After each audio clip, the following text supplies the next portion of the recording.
Hello everyone, कैसे हैं आप सब। स्वागत है अ पाथ ऑफ लाइफ में। हम सुन रहे हैं श्रीमद् भागवत गीता से गीता ज्ञान सार।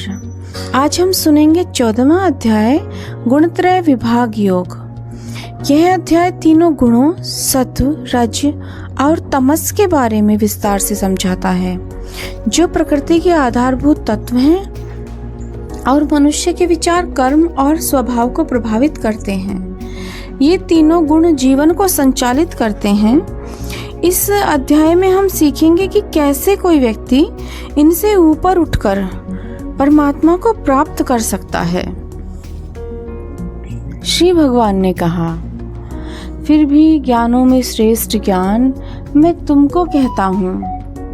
इसको जानने से सारे मुनिजन मोक्ष रूप परम सिद्धि को प्राप्त हुए हैं। इस ज्ञान की सहायता से मेरे स्वरूप को प्राप्त हुए लोग सृष्टि के समय जन्मते नहीं और प्रलय काल में कष्ट नहीं पाते।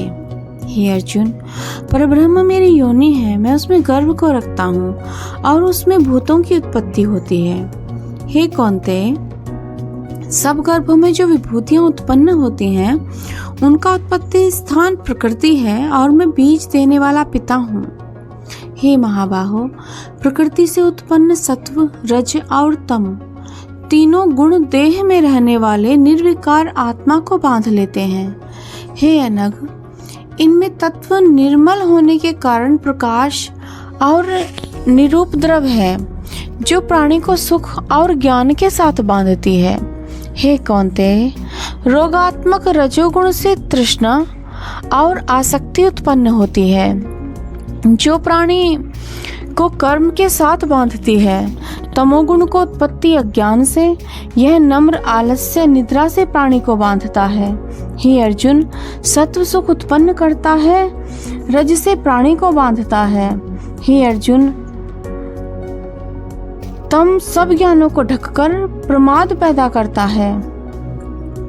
सत्वगुण रज और तम को दबाकर बढ़ता है।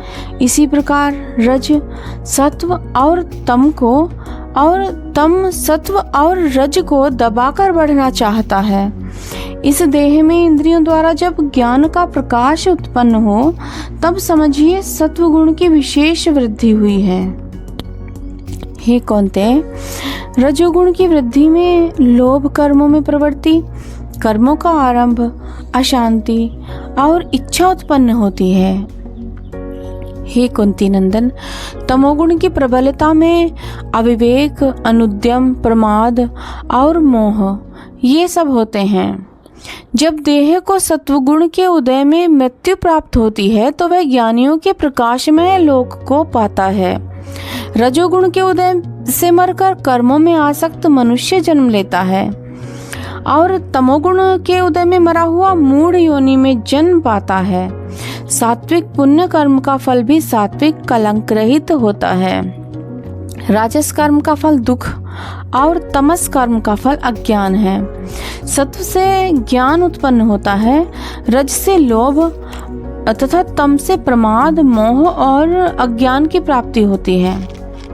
सात्विक पुरुष को उत्तम, राजस को मध्यम और अधम तामसी लोगों को नीच गति प्राप्त होती है। जो दृष्टि गुणों से अलग अर्थात निर्गुण साक्षी मात्र आत्मा को जान लेता है, वह मेरे रूप को प्राप्त होता है। जो देह शरीर में उत्पन्न होने वाले सत्व, रज, तम इन तीनों गुणों को जीत लेता है, वह जन्म, मृत्यु, बुढ़ापा और रोग से छूटकर मुक्ति पाता है। अर्जुन ने पूछा, हे प्रज्ञ, कैसे मालूम हो कि अमुक मनुष्य ने तीनों गुणों को पार किया है? उसका क्या बर्ताव है? किन उपायों से वह तीनों गुणों को त्यागता है? हे पांडव, प्रकाश, प्रवृत्ति और मोह होने से जो दुखी न हो और निवृत्ति होने से उनकी इच्छा न हो, उदासीन मनुष्य के समान जिसको सब दुख समान है और गुणों के कर्म होते ही रहते हैं, यह जानकर जो निश्चित रहता है और कभी विचलित नहीं होता, उसको सुख और दुख, मिट्टी, पत्थर और सुवर्ण, प्रिय और अप्रिय, निंदा और स्तुति समान है। जो धीर है, जिसने कभी सभी बखेड़े छोड़ दिए हैं, उसे गुणातीत कहते हैं। जो अनन्य भक्ति से मुझे पूजता है, वह तीनों गुणों को जीतकर ब्रह्म भाव को पाता है, क्योंकि ब्रह्म का और विकार रहित मोक्ष का और सनातन धर्म का और अखंड सुख का भंडार मैं ही हूँ। आत्मज्ञान और मोक्ष का मार्गदर्शन करने वाला यह गुणत्रय विभाग योग यहीं पर पूर्ण होता है। सुनते हैं 15वां अध्याय पुरुषोत्तम योग अगले भाग में। तब तक के लिए bye bye. Thanks for listening.